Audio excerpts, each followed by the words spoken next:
নমস্কাৰ, নতুন এটা ভিডিঅ'লৈ আপোনালোকক পুনৰ স্বাগতম জনাইছোঁ। আপোনালোকৰ আগত আজি মই কি বনাম আপোনালোকক দেখাবলৈ লৈছোঁ। প্ৰথমতে আমি ভীমকল দুটা এনেদৰে লৈ লৈছোঁ। ভীমকল দুটা লোৱাৰ পাছত আমি এনেকৈ ভীমকল দুটাৰ বাকলি গুচাই ল'ম।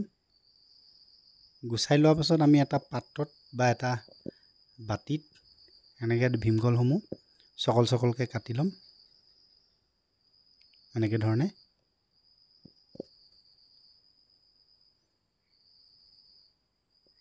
আমি 2 নম্বৰটো কাটি ল'ম।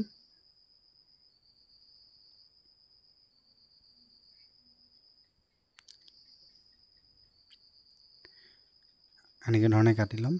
আপোনালোকে এনেকৈ ধৰণে নাকাটি বা কাটিও আপোনালোকে ভীমকলটো সানিও ল'ব পাৰে। সানি লোৱাৰ পিছত আমি ইয়াত পানী এড কৰিম।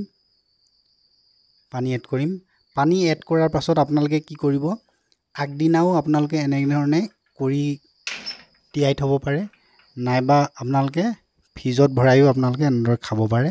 আপোনালোকে খাই চাব, নিশ্চয় সোৱাদটো ভাল পাব। টেষ্ট কৰি চাইছিলোঁ, খাৰ হোৱাৰ পাছত কিবা এটা সুন্দৰ টেষ্টি এটা ফিল হয়। আপোনালোকেও খাই চাব, কেনেকুৱা পায় কমেণ্ট বক্সত জনাবলৈ নাপাহৰিব। ধন্যবাদ।